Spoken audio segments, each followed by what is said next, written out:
It is my pleasure to introduce our next speaker, Dr. Stanley Rockson.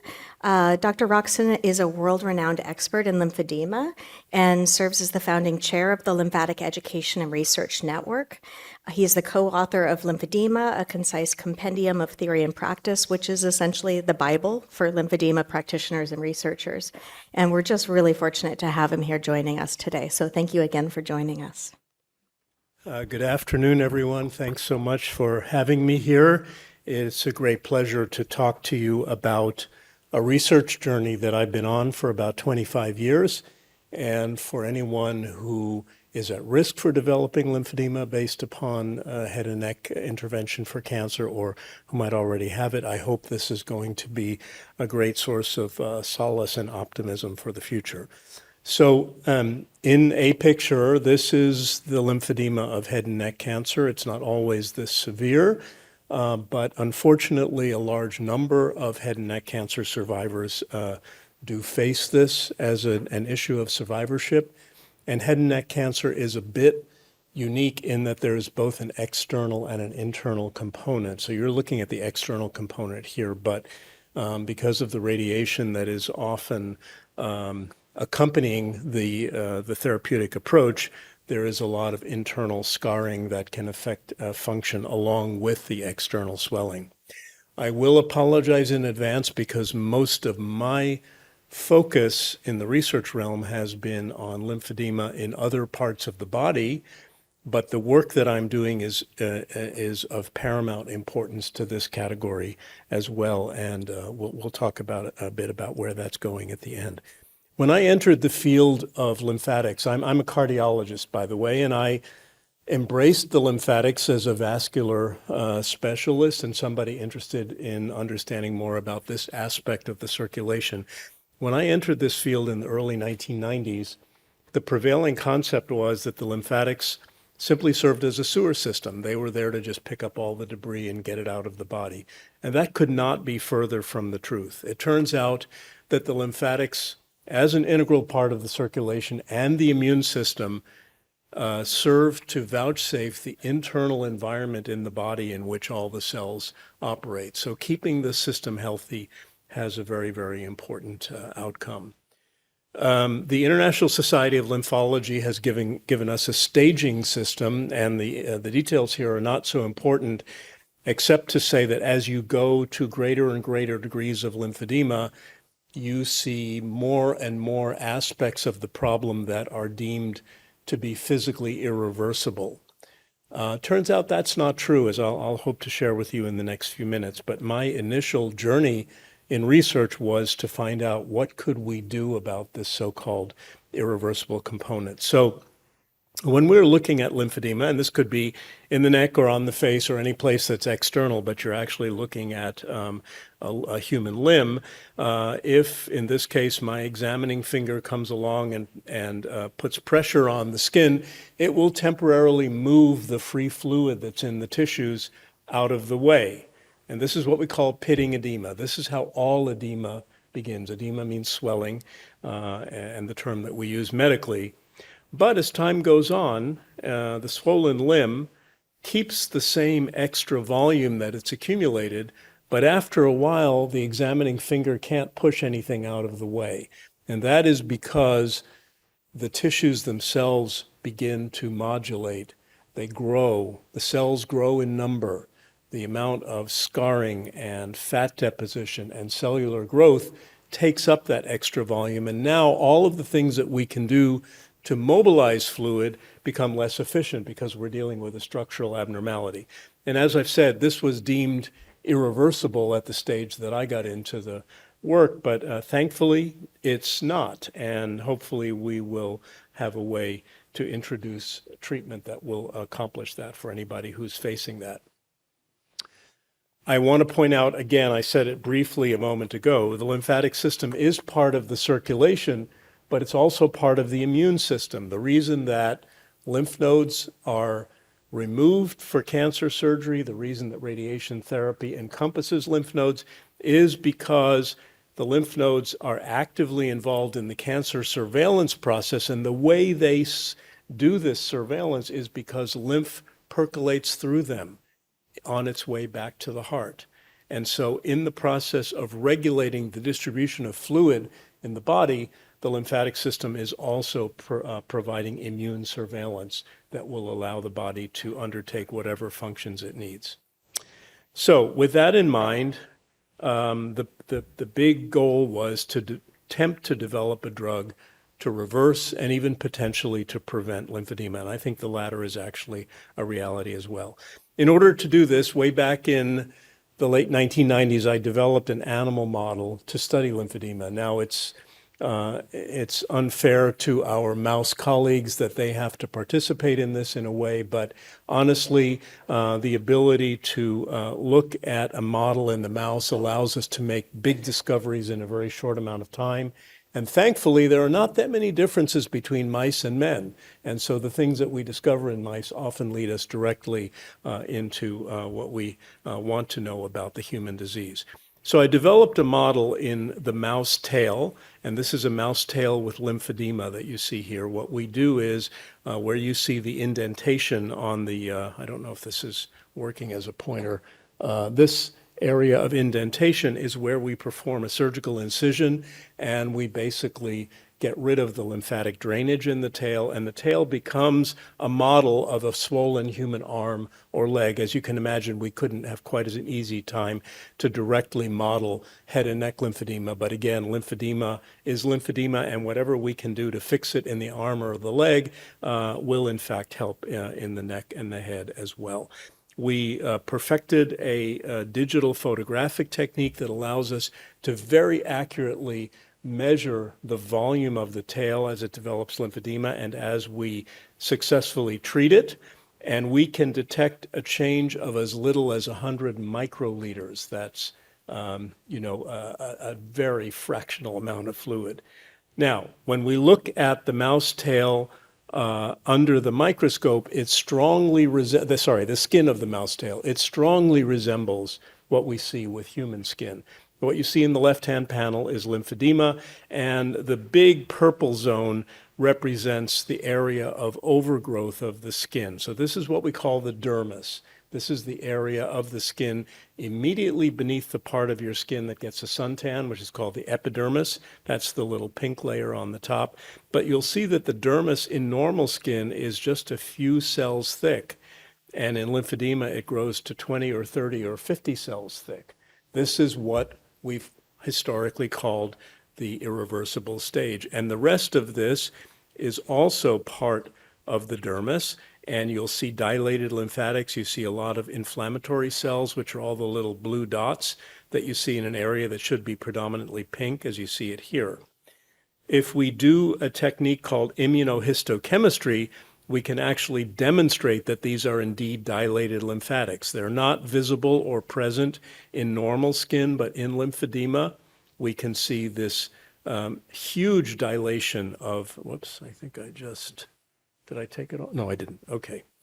What I can show you as a foretaste of what we're able to accomplish through drug therapy, this is normal skin from the mouse tail. Here's untreated lymphedema, that very, very thick dermal layer, the big dilated lymphatics.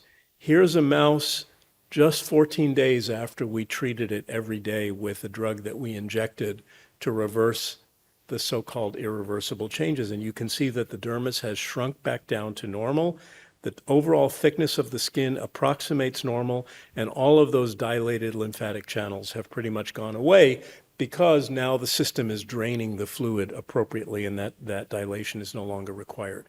In order to understand what was happening in untreated lymphedema, we used a technique called whole genome transcriptional profiling. And what that means is basically opening up the loose leaf binder and looking at every molecule that is upregulated in the expression profile of the skin when it has lymphedema and comparing it to what normal skin looks like. And much to our surprise, at that era, remember we were talking about the sewer system days, thinking that we were going to learn a lot about circulatory changes, what we found is that almost everything that was upregulated in lymphedema had to do with inflammation and infection. So in fact, not infection, inflammation and immune function. So effectively, lymphedema is an inflammatory disease of the skin on the basis of damage to the lymphatic circulation itself. And this allowed us to elaborate a model of lymphedema in which we think that it is the combination of the accumulation of fluid, the impairment of the immune function and the inflammatory response that allows a chronic inflammation to become established, like a smoldering flame, that is in actuality what is driving the structural changes that become the fully accomplished picture of some combination of reversible and irreversible changes. So with that in mind, and we did find one inflammatory molecule that was upregulated in our profile that was really intrigued us, because up until that point there was very little description of its involvement in human diseases, and that molecule is or was elaborated by this pathway right here. So we chose to take a drug that was already approved by the FDA that would inhibit this pathway, but it's actually a dual inhibitor. It also inhibits the pathway that is inhibited by drugs that you're very familiar with from the drugstore over the counter.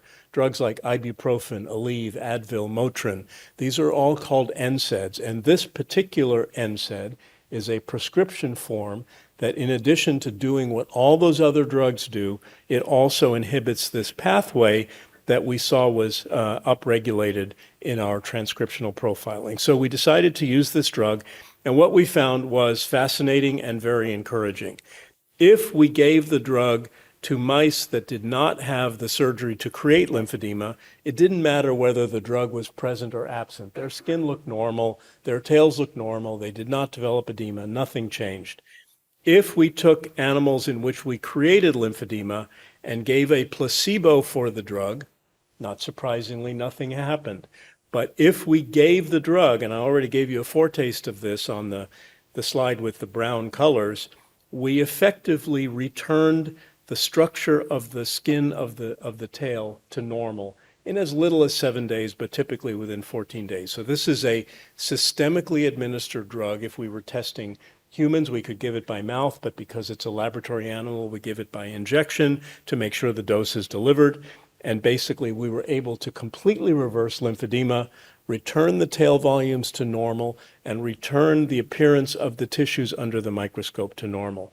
And we were very excited about this, of course, and we decided that we should progress immediately to application of this in human lymphedema, because the drug was approved as an anti-inflammatory drug and therefore could be used in our studies.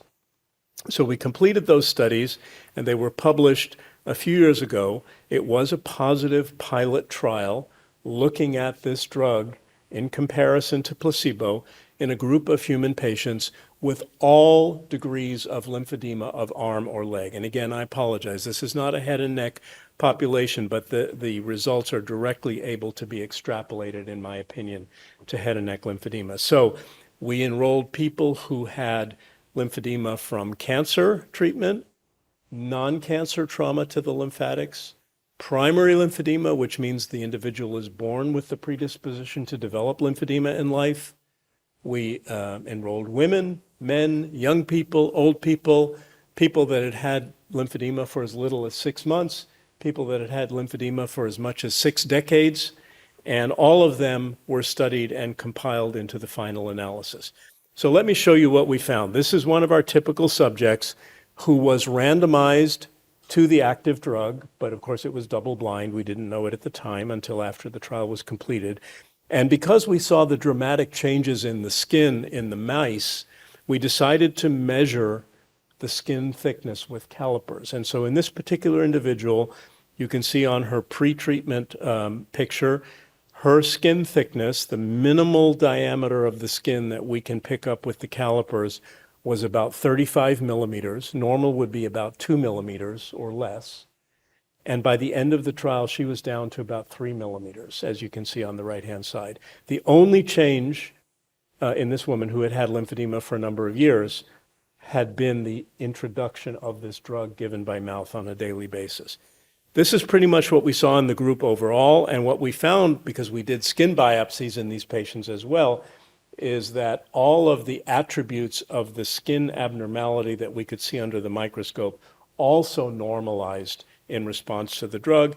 Just to be sure that we could prove that we were doing what we thought we were doing, this time we did immunohistochemistry to look at the impact on the specific molecule that was the target based upon our initial profiling, and indeed, that's what we saw, that it was appropriately inhibited. So the drug worked. That was the good news.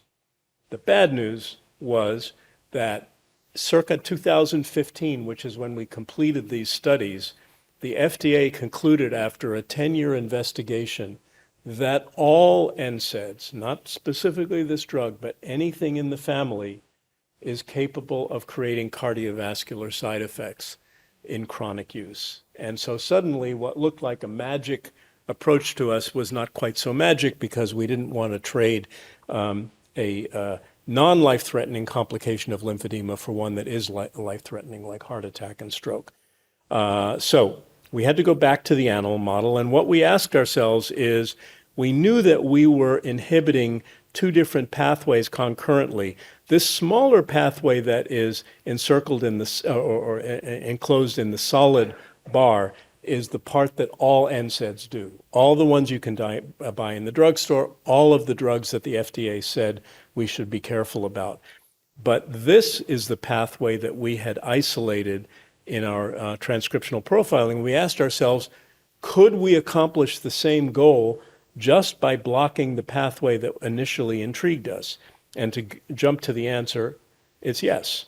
It turns out that lipoxygenase is the parent enzyme that leads to the production of the culprit in lymphedema, which is this product of the enzyme called LTB4. And what we found is that if we used a drug that specifically inhibited LTB4 without going to that other side where the danger of a heart attack and stroke exists, that we could accomplish all the same goals. So let me show you some examples of what this means. This is the equivalent of a nuclear image of lymphatic function of the type that we do in humans, but a slightly different way. In this case, we inject some material that fluoresces and is picked up by the lymphatics. So this is what the normal lymphatics look like in the mouse tail if you don't do anything to them. If you create lymphedema, within a matter of days, everything falls apart. There is no actual fluid in lymph channels. It just sits in big lakes in the lymph in the skin of the tail. If we give that drug to block LTB4, in as little as 7 days, we completely restore the functional architecture of the lymphatics. And this, of course, goes along with resolution of the edema that we can measure. I'm going to try to show you a little additional convincing evidence.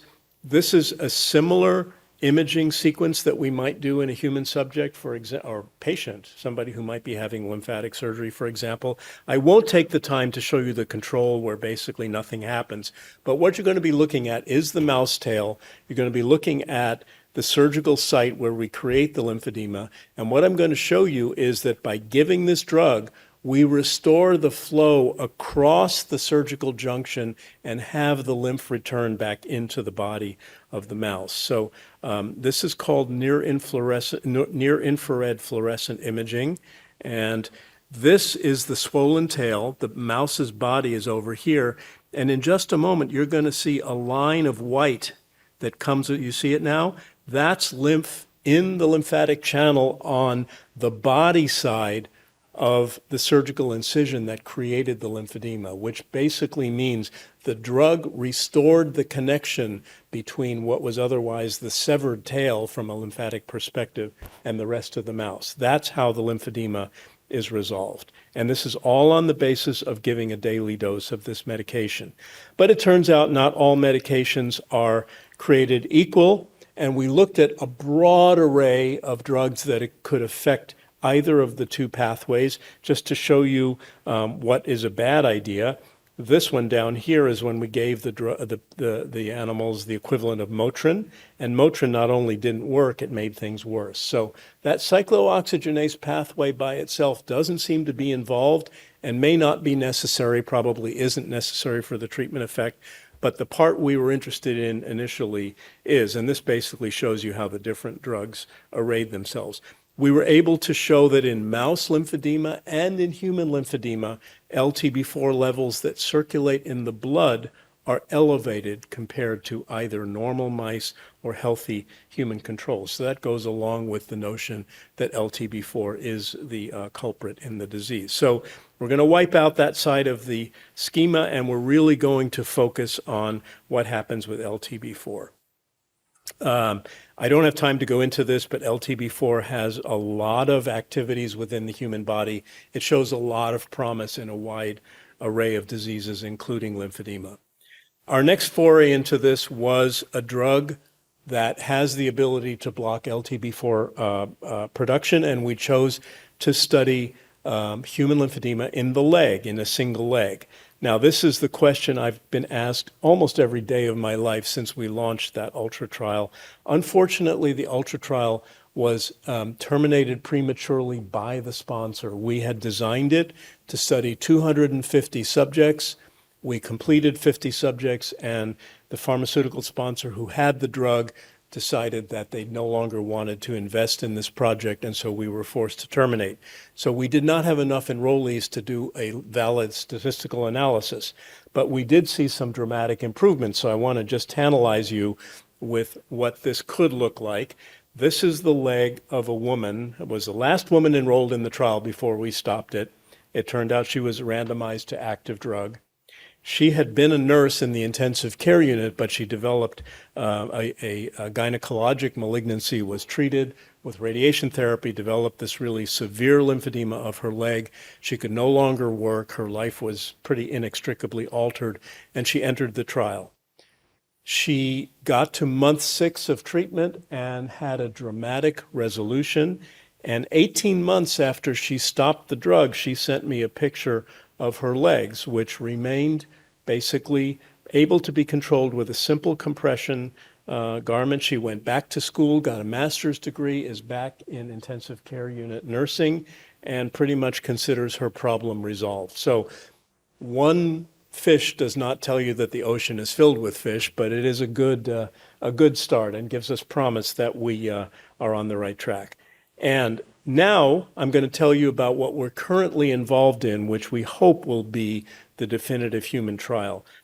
Before I go into that, I want to make sure everybody realizes how complex it is to create and oversee and accomplish a human clinical trial. That blue square in the middle, that's me. And everything that you see arrayed around it is everything that I have to do to get this trial underway and keep it underway and eventually complete the trial. It is a massive undertaking, but most importantly, what I'm happy to share is that the FDA has approved this work for use with an investigational drug as a phase 2 study. The Stanford Ethics Board has also approved it. I've received competitive funding from within Stanford from a group called the IMA, the Innovative Medicines Accelerator, which is designed to help Stanford investigators to find new drug solutions for human disease. And I am working closely with the pharmaceutical sponsor who has the best drug I've found yet for what we're trying to accomplish. And they, unlike the prior sponsor, are very willing partners and are vowed to see this to completion and are very excited about the trial. So I have every conviction that we will be able to complete our studies. So we call our study the HEAL study. It's based on a drug called ace-bilostat. We are treating patients, in this case, with arm lymphedema. They have to have it for 6 months or more. Males or females are welcome. These are adult patients up until the age of 75 when they enroll in the trial. Everybody, this is an open label study, so everybody will be treated with the active drug and will be compared against their own individual baseline. We treat them over a 9-month period of time over which we are doing non-invasive evaluations, including, most importantly, ultrasound of the skin, which we think will tell us almost as much as what we learned in prior trials by biopsying skin and looking at it under the microscope. I'm going to skip over this because I don't think it's relevant really to people in the room. I want to conclude by telling this group one very important fact, which is that the FDA is enough invested in what I am doing to allow us to use the drug in what's called expanded access. What that means is that I, as a clinician who sees lymphedema patients in the clinic, have been given the ability to use the drug in clinical practice with certain provisos and oversight by the FDA, so that I can begin to see how this drug works in groups of people that don't have what we're studying in the HEAL trial. So our first group of expanded access are other individuals who have lymphedema not on the basis of cancer, but there are several subgroups that we hope to expand it to in the coming months, and one of those, which I've talked to the sponsors about specifically, is head and neck cancer.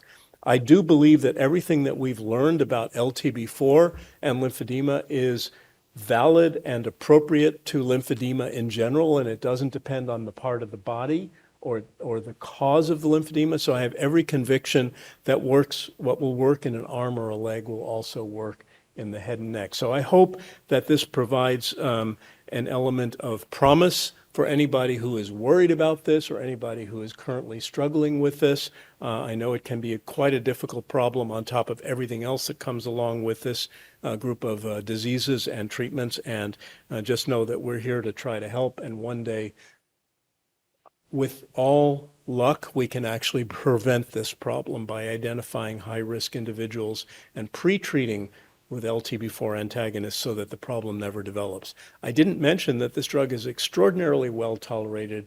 It has a very low side effect potential and no dangerous outcomes like heart attack and stroke, as is true for things you can buy over the counter in the drugstore. So we're very excited that we may be able to develop a drug that one day will not only treat active disease, but also prevent it. So with that, I will conclude, and I thank you very much for the opportunity to speak to you. Thanks.